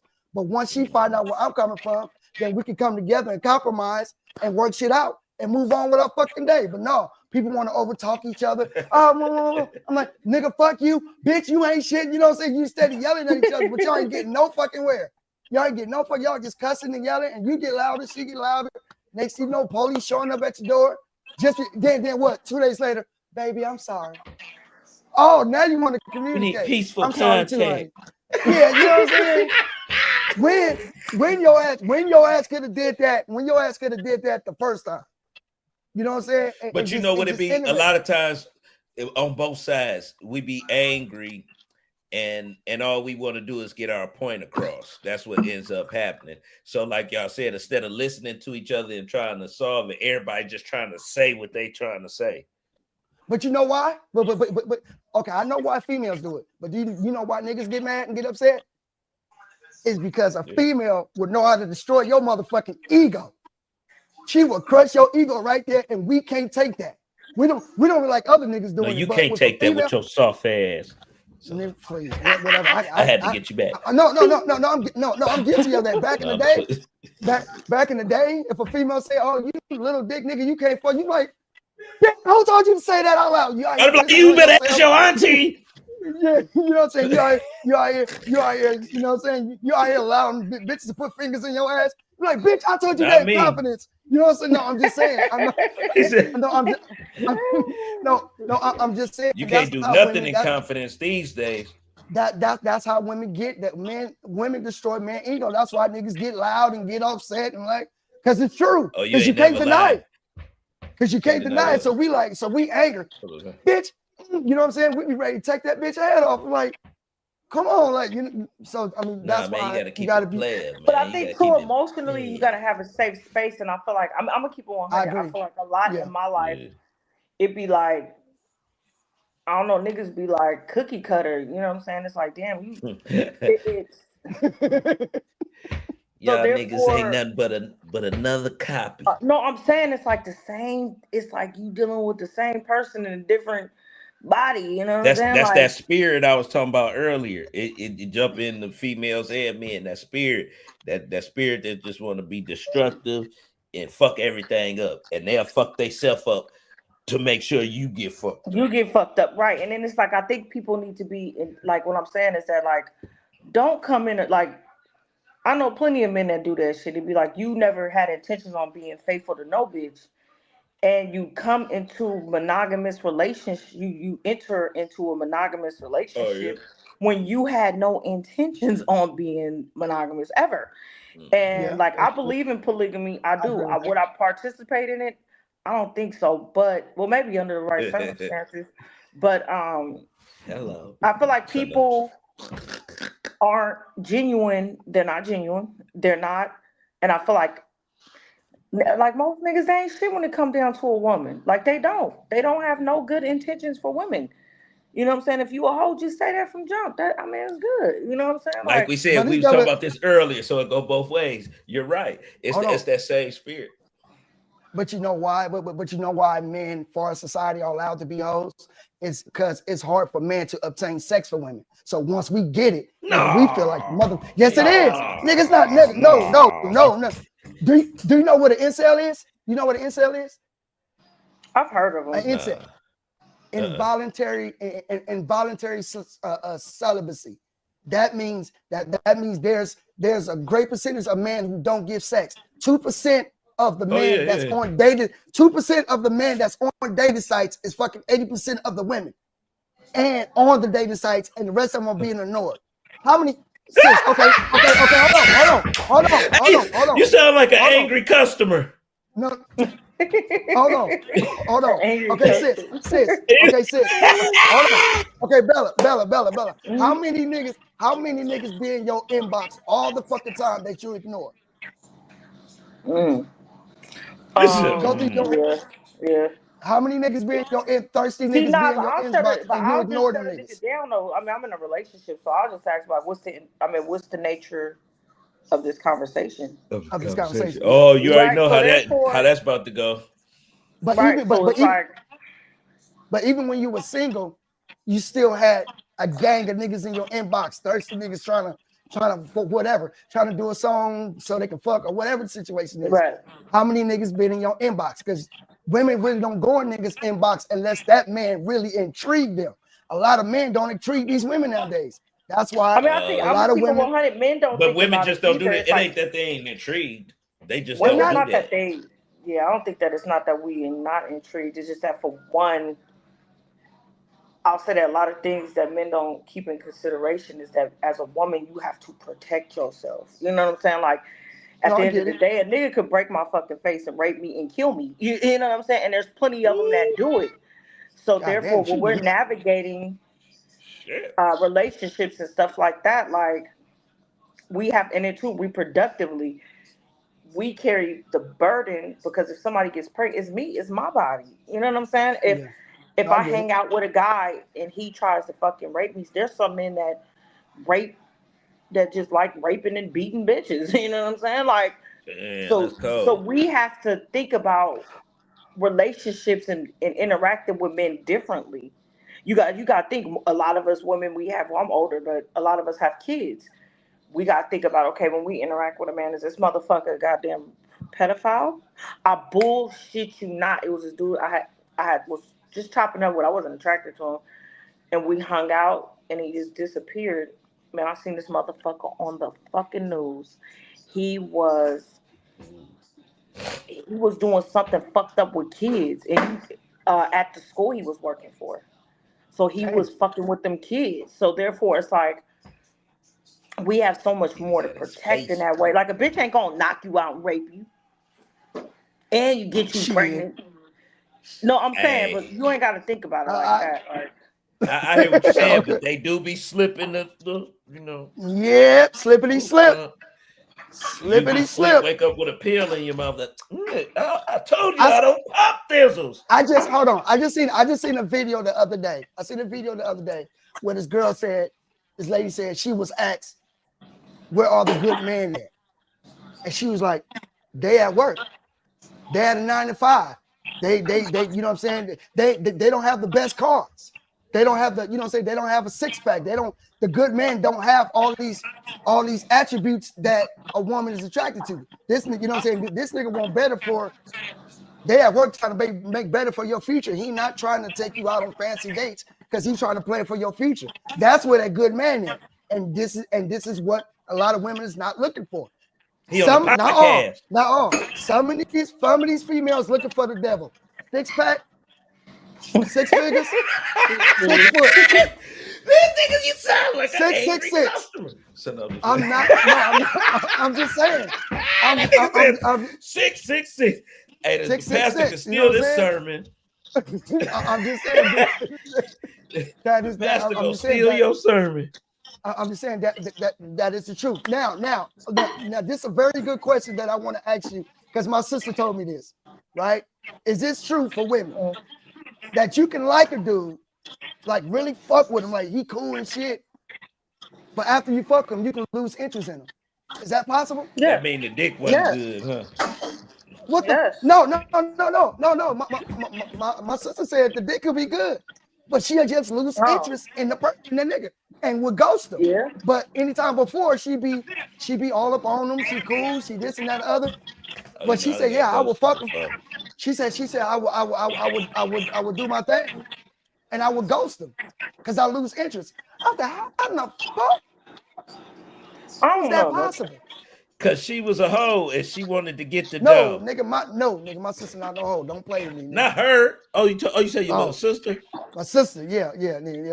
I beat your ass. I mean, that ain't never happened. Oh, well, shit, man. She just want to fucking random people, but a person she would talk to for a long period. She could talk to somebody for 4 months, and you know what I'm saying, and then finally have sex with easily them. Irritated and just lose interest. But how you not irritated before you have sex? Why is it afterwards? It's like when you bust a nut. Like, say you was trying to link up with this girl, you just went and handled your business on your own. She called back an hour later. I'm going out to eat. Same thing. She done hit it. It's not. The thrill is gone. The thrill is gone. The thrill is gone. I don't have that problem. Because it's got to be something. It got to be. That's what I'm saying. That's what I asked her. She said she just lose interest. All. Yeah, that probably is. And I guess it's not wrong. It just ain't her person. You know how it is. You know, they say it's a person for you or something. So she just ain't found her person. I don't know about that one. So check this out. so check this out. We're going to play this last song called Night and Day. If you want to explain it, and then we're gonna come back and then let you give all your information that people can reach you at. Get your books and stuff like that. And but we do want to introduce this last and final beautiful song. I don't know who made the beat, so I don't you did. No, I didn't. But yes, you did. now, do you want to explain the origin of the song, or you just want to just introduce it? Right? I have been running around. I was doing that song at open mics before I had a beat, and I came to the studio with Black Book. You was filming something. And I remember that. Yeah, then I was like, hey man, and I told you about the idea for the song. And then we record that motherfucker how long ago? Hell, and back when? 20, 2013. Like 20. Nah, we started the first time. 2012. 2012. We recorded, and this is Niner Gang, and this is nothing. Okay, look, I'm gonna say this. I love 40 to death. This ain't no shot at 40. 40 is a fucking legend. I'm not saying nothing. I'm just saying that we kind of did the song first. We kind of did the song first. We did the back song. in 2012. Yeah, and then we redid it, and then we redid it. And then we redid it in 2016. Well, she ready to fight. No, we just want to put it out there. We're not, you know what I'm saying? So this song is called Niner Gang. You know, Fillmore's finest. You feel me? Bella Trice on a mother. You feel me? So we're gonna check this out, and she's gonna come back and she's gonna give all her social media out to you people before y'all want to reach her, want to follow her, want to buy her book. Please buy that book. The book is amazing. This woman did a lot of things. She's an activist. She definitely like keeping black people together. She got a mouth on her, but it's all with love. You know what I'm saying? It's all with love. All with love. So more for Lions going to the Super Bowl. Okay, we don't care about that shit. We'll see y'all Monday. Whatever, nigga. Hold on. Let me close you out. I don't watch football. Here you go. Lions going to the Super Bowl. Here go Niner Gang. Oh my God. Touching the beat.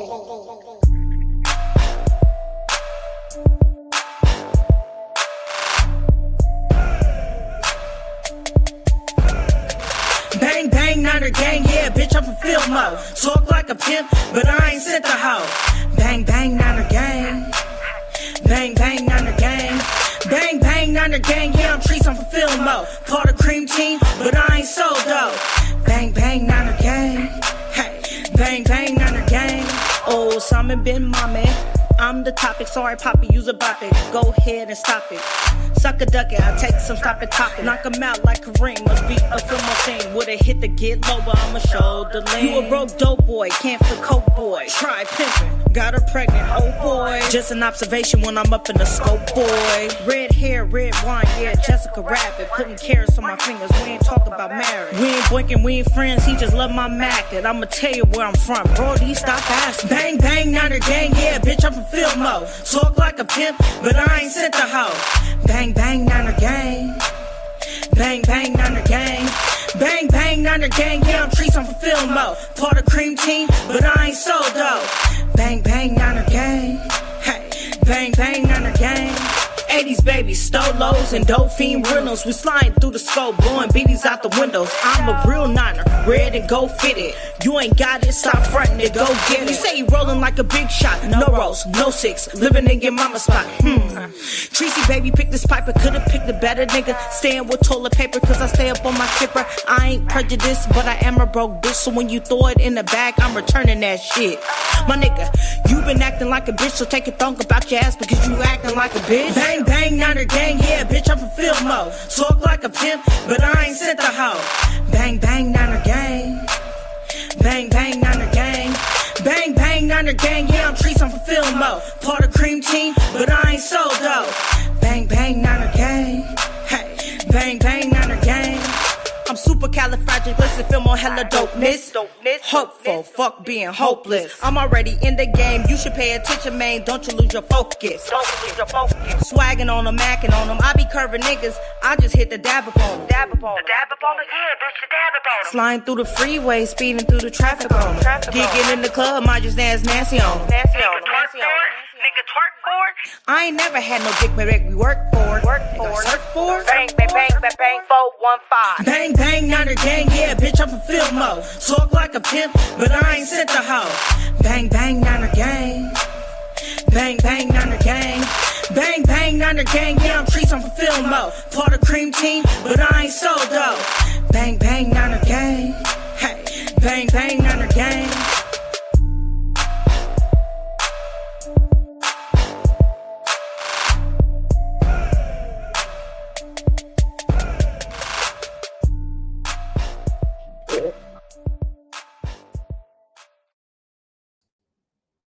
Hey. Bang, bang, Niner, motherfucking gang. I'm still an Oakland Raider though, all day. I'm still All East that. Oakland. No, I feel you. That's the But only other than I the respect 49ers, I'll wear some Oakland shit. you. I So love Oakland. I just want to say, sis, thank you for doing this interview. This has been a long way to interview. And I can't, before you go, I want you to tell people about your podcast radio show on Mondays. And I'm definitely going to stop. I'm definitely going to stop by so I can be interviewed, so I can be on the other side and you can ask me those questions. You know what I'm saying? But for right I'm now, about to gangsta grill you, man. I know you is. You about to tear my ass up. Right. I want us to be drinking when you come. You know damn well I don't drink. I know that's what I Okay, want to do. We give gonna me some drink. apple cider. Give me some apple cider. I'll be I good. do. Give me some apple cider. All right. But So, please, but go ahead, give out your social media where they can reach you, where they can buy your book, where they can tune into your podcast, and the name of your podcast so they can find it, where they can find it. The floor is yours, sis. Do your thizzle. okay, Do your thug thizzle. so you could reach me at. I just started a new Instagram specifically for my podcast, and it is at and on Instagram, and it's at Ghetto Poet Podcast Radio. So if anybody wants to come through, um, I really want to work with women, more women, and I really want to work I was with just thinking that. I mean, I really want to work with anybody, but I do want diversity as far as the type of people. Like we had Dr. Nicole Petway there, and she's an author. I've had poets, I've had rappers. One of my really good friends, one of my best friends growing up, she is a clinical social worker. She came on um, and was talking about the work that she does in San Francisco. I've had revolutionaries there, activists. A guy, Jesse Brooks. I love Jesse. He's actually an advocate. He's an activist, and he did a lot of work in Oakland about trying to stop HIV transmissions in the Black community. I had him there, so he was giving out a lot of useful information. So I want somebody with just something to give back, something that's educational too, and which rap can be educational for sure. Um, so holla at me. At Ghetto Poet Podcast Radio, and it's on YouTube under Ghetto Poet 415. I record every Monday from 4 to 6 p.m. at Edge Studios in San Francisco. Let me see. Okay, boom. So anybody that would be interested in donating to Poor Magazine, your money will be well utilized. It's a really great grassroots organization. No poverty pimps, no grants and all that shit. We don't use that. And you will find my book. It's actually everywhere. It's at on Borders Online, Barnes and Nobles actually, Amazon, thrift books, all that kind of stuff. But they don't give me all my damn money. So if you order it from Amazon, guess what? They're gonna give me like $2. So go on Poor Magazine's website. Just put Poor Magazine into the search bar, and you're gonna see this book. And Telly made the cover. Oh God, I told you not to say nothing. I don't care. I told you this. It's about you. I know. It's I about you. always be talking about you. That's a part of it.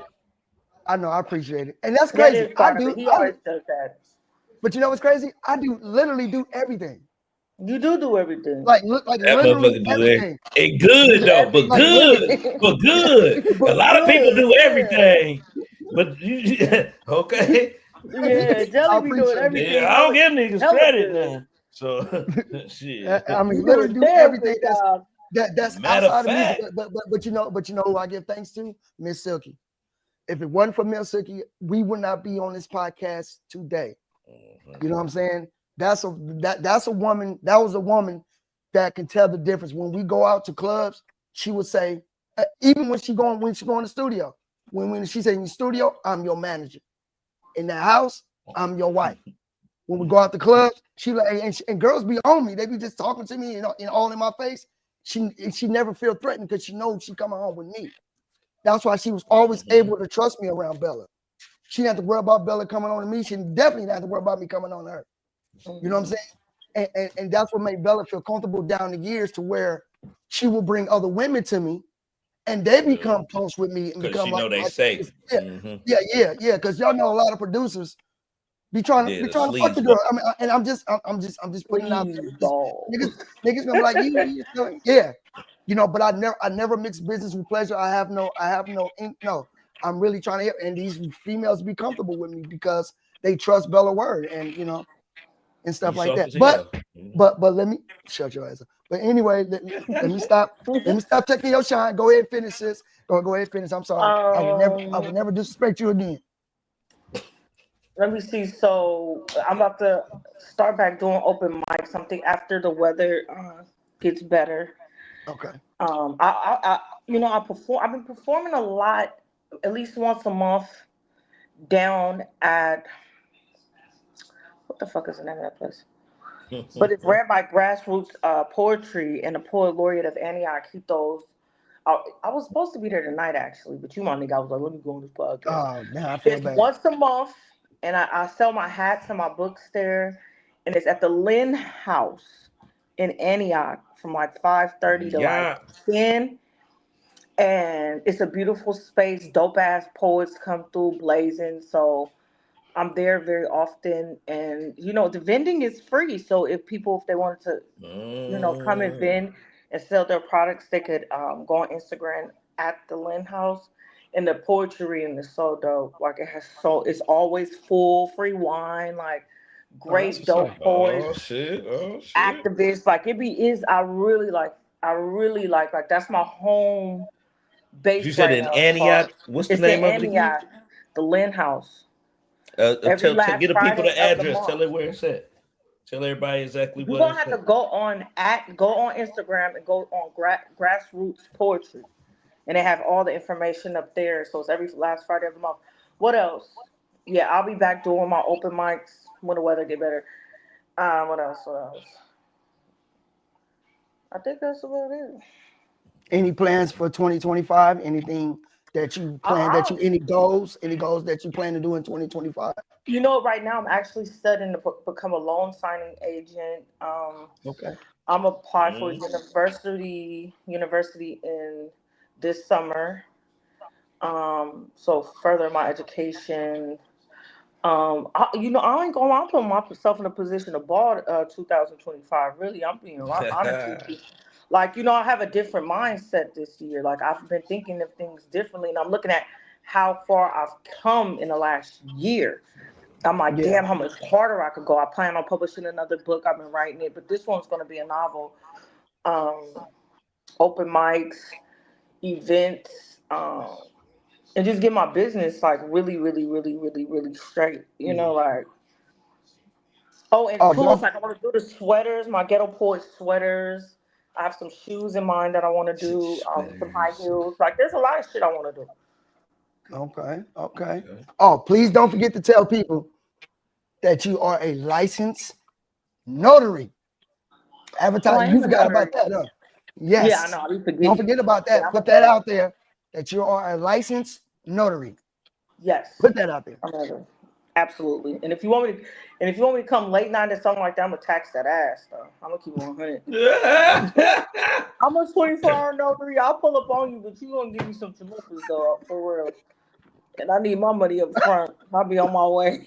Hey, you sound like you from the Bay. I'm gonna give you that stamp. So yeah, because you know. So yeah, so that's. I mean, you know, I'm just living life. I'm definitely traveling this year coming up. Like I've accomplished all of my goals, which was very important to me. So it's like I'm gonna give myself a good next year. I'm gonna treat myself better. You feel me? Amen. Like I'm gonna really treat myself better. Hey, that's a good answer for 2025. That's good. I'm gonna treat myself better.